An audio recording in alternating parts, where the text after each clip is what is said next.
दोस्तों नमस्कार, मैं उमेश गौतम, समग्र प्रदेश समाचार से। इस जो हम कहना चाह रहे हैं ये सांकेतिक शब्दों के रूप में कहते हैं। एक राजा के दरबार में एक पारखी आया और राजा से कहा कि मुझे नौकरी चाहिए, और राजा ने उसे कहा नौकरी तो दे देंगे पर कोई तनख्वाह नहीं देंगे। रोजाना तुझे 1 पाव गुड़ और 1 पाव भूंजे चने दिए जाएंगे। पारखी ने कहा ठीक है, समय के साथ साथ ही मैं देख लूंगा। राजा ने एक घोड़ा खरीदा, और जब घोड़ा खरीदा तो राजा ने पारखी से पूछा कि ये घोड़ा कैसा है। पारखी ने कहा कि ये घोड़ा है ही नहीं, ये तो गाय है। राजा कैसी बात करते हो, ये तो घोड़ा है। राजा ने जिससे घोड़ा खरीदा था उसको बुलवाया, पूछा कि ये घोड़ा को हमारा पारखी गाय कह रहा है, बताओ कैसे है। तब घोड़े के मालिक ने कहा हुजूर, घोड़ा तो अच्छी नस्ल का है, पर जब ये पैदा हुआ था तो इसकी माँ खत्म हो गई थी, तो एक गाय का दूध पीता था। फिर राजा ने पूछा पारखी से कि आपको कैसे पता चला।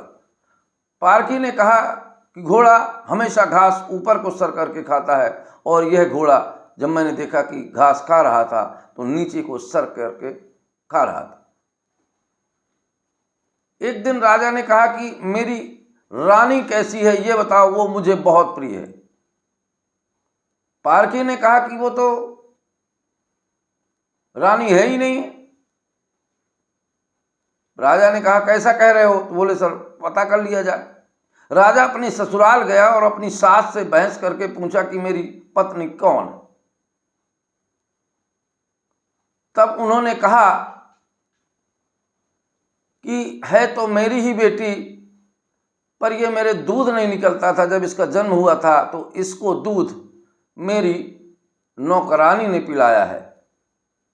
राजा लौटकर आ गया और आश्चर्यचकित हुआ। फिर पारखी से पूछा कि तुम्हें कैसे पता चला कि ये रानी खानदानी नहीं है।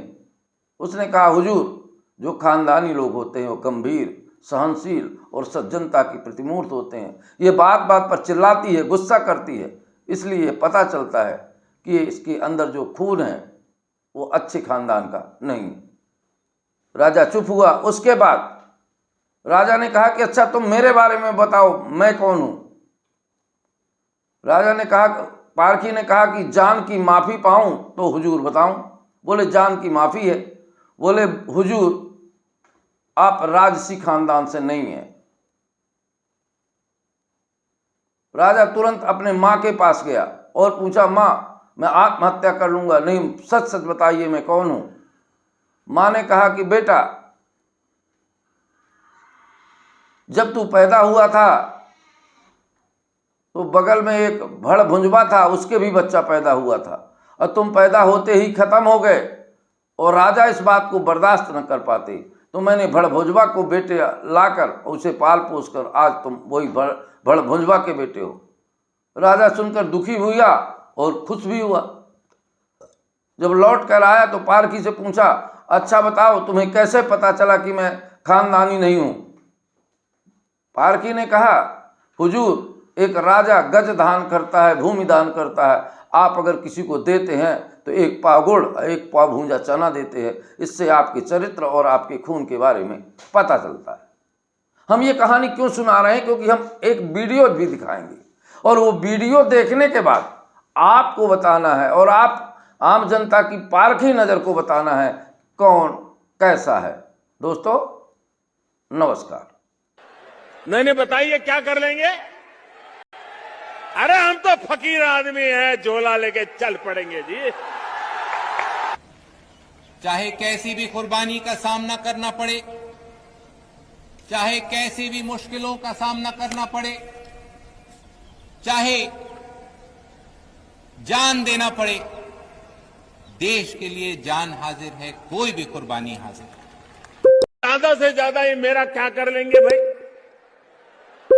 नहीं बताइए क्या कर लेंगे।